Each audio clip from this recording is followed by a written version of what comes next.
Greetings, everyone. Welcome to Background Interview, the show where we invite great figures from across history and hear about their remarkable lives. I'm your host, Jamie, and I'm delighted to have you all tuned in today. Whether you are commuting, doing household chores, studying, or simply relaxing, this is the perfect program for you to listen to in the background. We promise an enriching, entertaining experience that will hopefully leave you feeling more inspired and informed.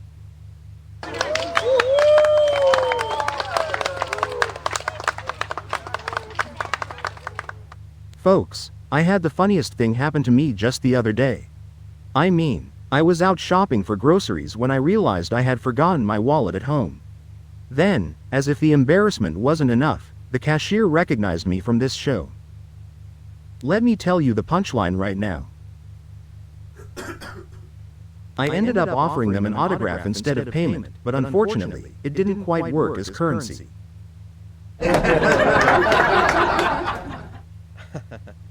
Yes, I know. Probably I need to work on more conventional forms of payment. Anyway, that was my latest comedic misadventure. Moving on, I know you're all eager to meet our guest tonight, someone truly extraordinary. So let's not wait any longer. Today's honored visitor is a name recognized around the world, the legendary Joan of Arc.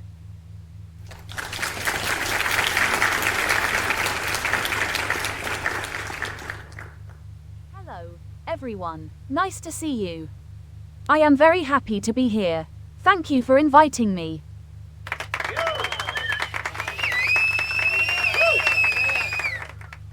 Let's take our seats. Aren't you feeling maybe a bit uncomfortable, in that armor?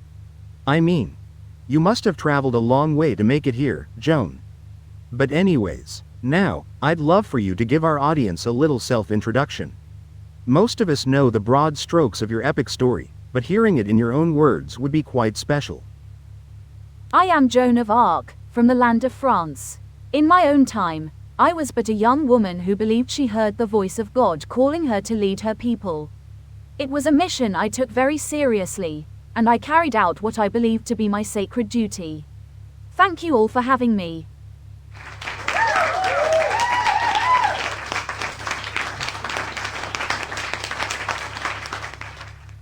I'm reminded of a humorous rumor I heard about your early days. Something about an incident with a wayward donkey and a stolen loaf of bread. It sounds like the kind of story that would appear in the tabloids if it happened in modern times. Well, indeed, if you look back far enough, you'll find many tall tales about me. Though I don't remember anything about a donkey exactly, I can assure you strange rumors always followed me wherever I went. People love to gossip, especially when they encounter someone that breaks the mold of normality. Absolutely. Now, we have many topics to cover regarding your life. First, let's talk about your childhood and your spiritual awakening. Where you grew up, how you first felt the presence of God, and what it was like to experience these voices that guided you. Can you share the story of that pivotal time of your youth? My story begins in Domremy, a small village in northeastern France. I was born into a peasant family. Life was humble and simple. We worked the fields, cared for livestock, and prayed devoutly. Back then, war and unrest were constant companions in our country, but in my little corner of the world, my family and neighbors tried to live as peacefully as possible. From an early age, I had a particular sensitivity towards spiritual matters. I attended church faithfully, but my bond with God grew in a more personal way. Around the age of 13, I started hearing what I perceived to be holy voices. They were gentle at first, almost like a stirring in my heart, but slowly they became clearer. I believed these voices were from saints who called me to live piously and to trust in God's plan. Over time, this progressed into the strong conviction that I had been chosen for a special purpose. That's so intriguing. A young girl in a small village, hearing the voice of God calling her to a grand destiny. Many of us might have dismissed such an experience as our imagination running wild, but you clearly felt it was very real. How did your family and neighbors react? Most were skeptical at first. Well, Imagine a teenage girl declaring she heard the voices of Saint Michael or Saint Catherine. It's not something you hear every day.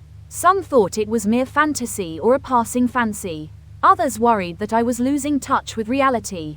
But I persevered, praying for guidance. Soon, I felt compelled to take direct action. The voices urged me to fight for France, which was suffering under English domination in the 100 Years' War, and to help the rightful heir, Charles, ascend to the throne. What a remarkable leap of faith that must have required. And that leads naturally to our next topic: God's revelation to you and your unwavering sense of mission. I mean, this is the part of your story that captivates so many. Why did you so fervently believe you were meant to save France? At first, I resisted the idea. Well, I was so young, so inexperienced, and so unimportant in the social hierarchy of the time. But these calls grew more insistent, urging me to break barriers and to seek an audience with those in power. My village was a far cry from royal courts or battlefields, yet I could not ignore what I felt. The more I prayed, the more I believed I was chosen. I came to see my place in this holy quest. It wasn't pride, it was obedience to a higher command. I felt that if God was indeed calling me, I couldn't deny him. I'm sure the audience is fascinated by the idea. I mean, how on earth does a rural teenager decide to meet the future King of France? That's our next highlight: your bold journey to meet Charles, often referred to as the Dauphin at that stage, and the remarkable way you gained his trust. Could you tell us about that journey? To meet Charles, I had to travel across dangerous territory. The land was filled with soldiers and bandits. I had to persuade local commanders and townsfolk to let me pass. People questioned me at every turn, demanding to know why they should help a simple peasant girl. Some laughed, some were supportive, and others merely tolerated me out of curiosity. Eventually, I was taken to see Charles. I knew that to be tested was inevitable. They even tried to trick me by disguising Charles among his courtiers, but I identified him immediately, guided by my voices and my faith. That moment seemed to convince him that there was something special at work. That must have been quite a surprise for everyone present. I mean, a teenage girl passing the test that any false claimant would have failed. Once Charles recognized your sincerity, he gave you a chance to prove yourself. This leads to the Siege of Orléans, one of your most famous feats. Tell us how you found the confidence to lead soldiers into battle. It was not purely confidence in myself. It was confidence that God would guide me. I was granted armor and a small retinue. I entered Orléans, which was under siege by the English. I found the morale of the French defenders alarmingly low. They were weary, hungry, and hopeless. I addressed the troops, urged them to fight with faith, and promised them that if they trusted in the Lord's will, victory would be ours. To many, I must have been just a young voice speaking words of zeal, but a spark of inspiration took hold in them. Against odds, the tide turned. We managed to expel the English from strategic posts. The city was relieved. The astonishment spread throughout France that the young maiden had brought a miracle. I can only imagine what an electric atmosphere that must have been. I mean, from the brink of despair to a shining hope, all thanks to you. And as we know, your successes didn't stop there. You then orchestrated the journey to Reims for Charles's coronation. What did that symbolic moment mean for France? The coronation at Reims was critical. Well, to be officially crowned in Reims was to legitimize Charles as the rightful king of France.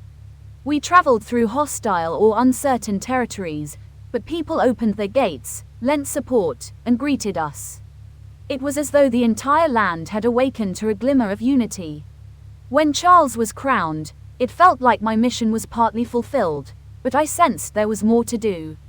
Still, the triumph at Reims was a pivotal moment that brought new hope to the kingdom. It truly changed the morale of the entire nation. But, as history tells us, your story took a darker turn. I'd like to talk about a heartbreaking moment: your capture and betrayal. Could you describe the events that led to your capture and how it felt to realize that your allies had abandoned you in a crucial moment? War is treacherous. Well, after several more skirmishes, I found myself outside the walls of Compiègne. During a battle, I was thrown from my horse, surrounded, and ultimately taken by the Burgundians, who were allied with the English. I hoped that Charles and others would swiftly arrange my release, but that never happened. Instead, I was sold to the English. It was a painful betrayal. I felt alone, powerless, and bewildered that those I had risked my life for did not do enough to rescue me. It tested my faith more than any battle ever had. I can sense the sorrow in your words even now. I mean, captivity must have weighed heavily on your spirit. That leads us to the next segment, your trial and the conflict of your faith. The trial was famously ruthless, with charges of heresy and witchcraft. How did you keep your composure in the face of so much intimidation? I was afraid. Well, I don't deny it. The inquisitors were determined to paint me as an agent of the devil. But I insisted on my innocence, unwavering in my claim that I acted on God's command. They used every tactic to trap me in contradiction. The process was exhausting. At times, I felt utterly alone. Yet my faith never let me abandon hope. I refused to claim that my voices were demonic. I maintained that they came from saints, from God.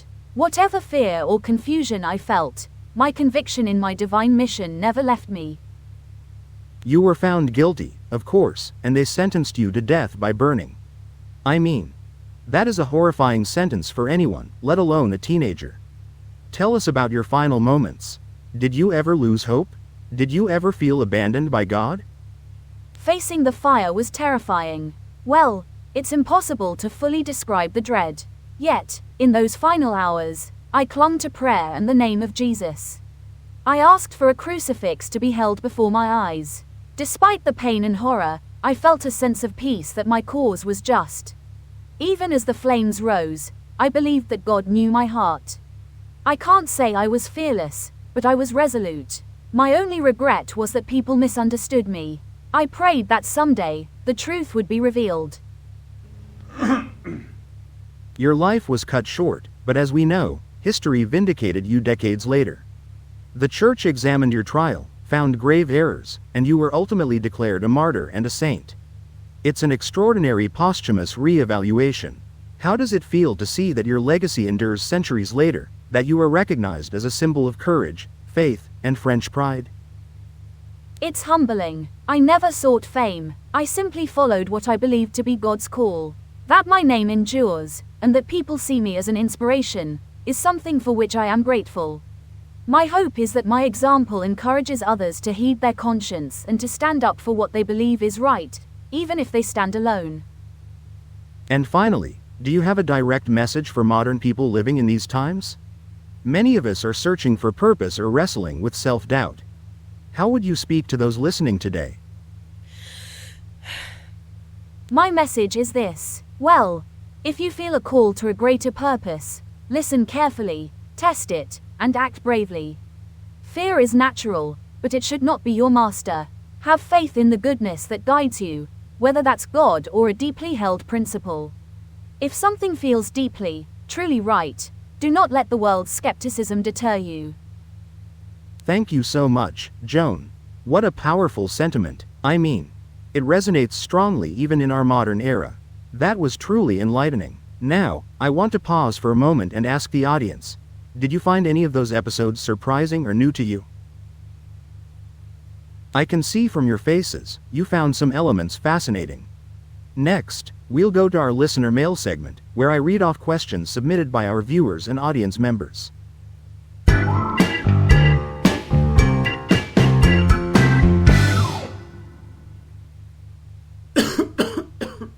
Our first question comes from a listener named Rebecca. She writes, Joan, if you had never heard those voices, do you think you would still have found a way to make a difference in the war? So, let's hear your thoughts. Thank you, Rebecca. I don't think I could have acted the same way without that sense of divine calling. My determination and courage came from the certainty that I was obeying God. Without it, I would likely have remained a simple peasant girl, content in my village. So, in short, those voices changed everything about my destiny.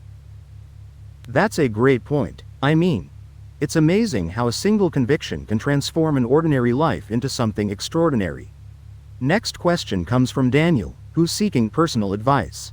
He says, I often feel powerless in my job. How can I find the courage to speak up for what's right? Well, Daniel, I once felt powerless too. Remember that true strength often comes from within and from unshakable belief in what's right. If you are guided by genuine conviction and a willingness to stand firm, you might discover the power you never realized you had. Pray, reflect, or do whatever grounds you spiritually. Then, when the time is right, speak out with honesty and humility. I mean, that's wonderful advice. It can be hard, but as you said, courage is doing what must be done despite the fear. Our third question comes from Maria, who asks, Joan, do you have any regrets about not having a normal life? Regrets do cross my mind sometimes. Well, a peaceful life in my village might have spared me from the horrors of war and a painful end. But would I have fulfilled my purpose? Our lives are woven in mysterious ways, and I believe my destiny was to fight for my country. Even if it was cut short, I served a greater good. Fantastic. Now, at this point, I want to see if our live audience has any questions. Let me ask. Does anyone out there have something they'd like to say?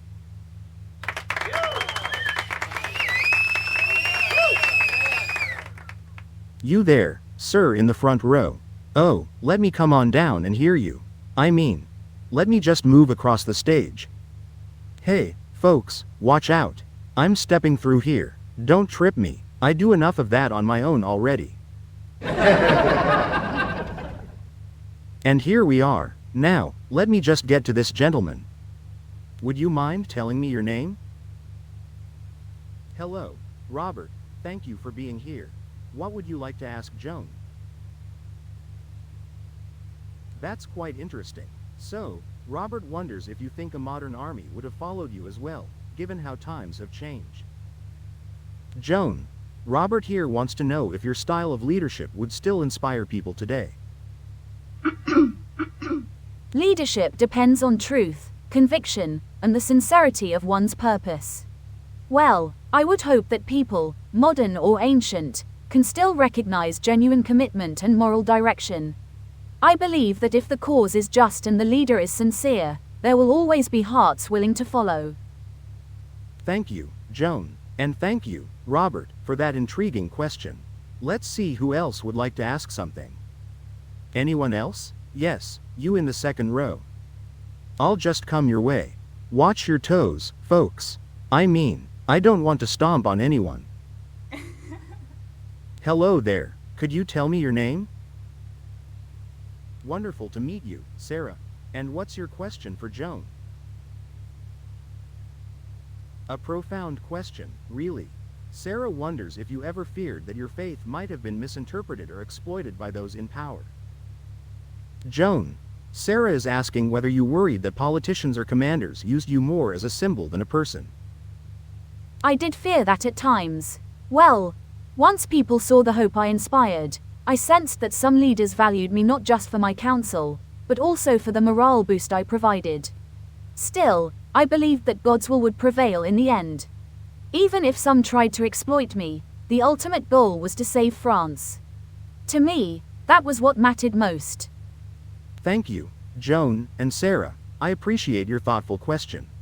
Now, we have time for one last question. Does anyone else want to ask something? You, sir in the blue shirt. Go ahead. All right, I'm making my way over there. Pardon me, people. This is what I call my workout for the week. Such a tough workout for me.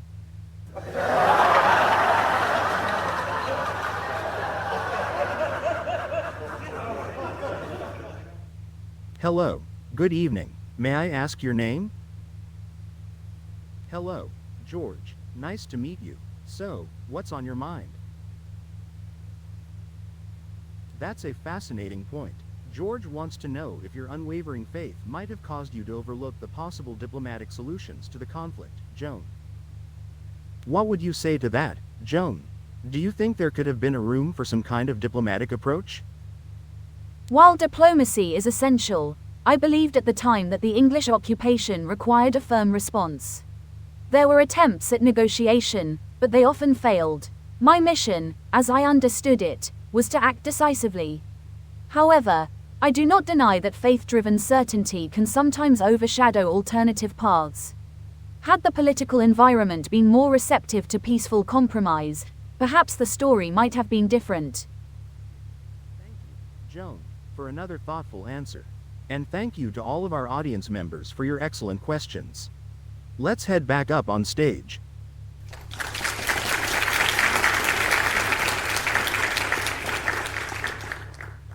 I appreciate everyone's curiosity. Your interest honors me. All right, now, let me ask you, Joan, do you have a favorite among those questions you just answered?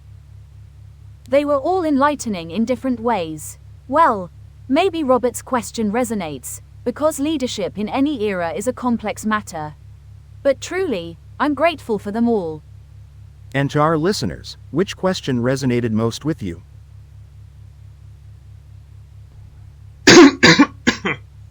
Now, I've got a question of my own. If you'll humor me, Joan. Let's see. I want to ask something random. What modern invention do you think would have helped you the most in your battles? Probably modern communications would have been incredible. A way to instantly deliver messages across a battlefield would have saved countless hours and confusion. Imagine if we'd had walkie-talkies or something like that. We might have coordinated movements far more effectively.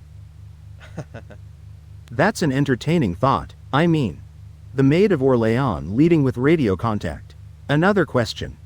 If you had a free day in our current world, what would you like to experience? Well, I might like to see an airplane. The idea of flying is beyond my wildest imaginings. To look down on the land of France from the sky would be a wondrous sight. It is really a breathtaking experience. Now, how about a short little quiz for our audience? A bit of a fun corner to lighten things up? Certainly.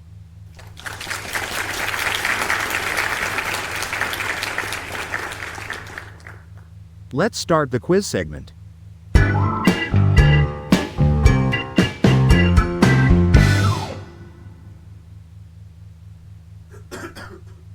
Here's an intriguing question about Joan of Arc that might surprise you.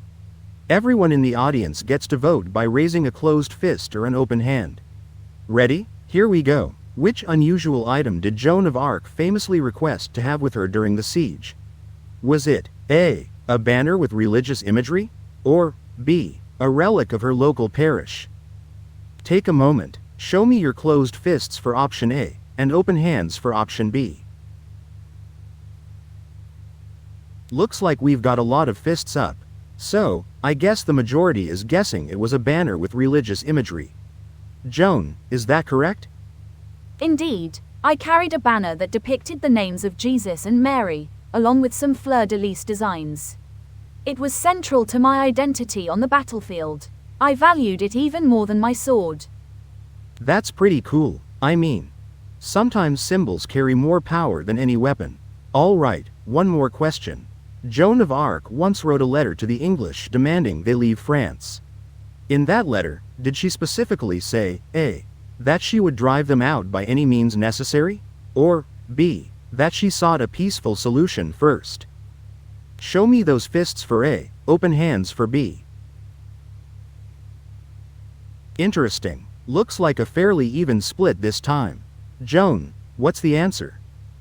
My letter was firm. Well, it was a call for them to depart and return what they had taken. The words were intense, and while I did warn him of a fight, I still offered him a chance to withdraw peacefully. So in essence, I tried a direct approach, but it was never entirely absent of the possibility of peace. Yet my warnings were quite stern. That's fascinating. You were fierce, but not blind to the idea of avoiding bloodshed if they complied. Well, that's all for the quiz. Thanks, everyone, for your active participation.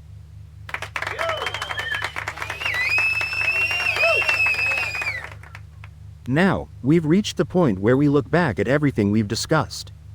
Joan, you've shared so much about your life, your faith, your triumphs, and your darkest moments. What final comments would you like to make? I'd just like to say, remember that a resolute spirit can shine even in the darkest times. My life was not easy, nor was it long. But I served what I believed to be God's purpose. Wherever your own purpose lies, follow it courageously. Thank you, Joan. I couldn't have put it better myself. We're so honored you joined us today.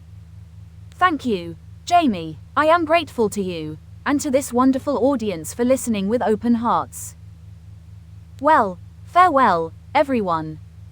May you find your calling and pursue it wholeheartedly.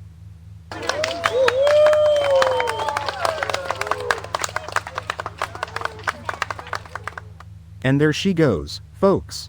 How incredible is that story?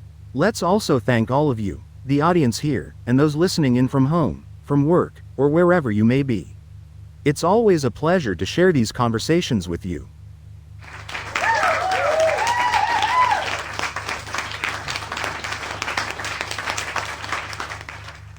Now, I have a question for you all. What stood out to you the most in today's interview? We've come to our famous quote of the day corner, a highlight of our program where we reflect on a phrase that might spark new insights into our lives.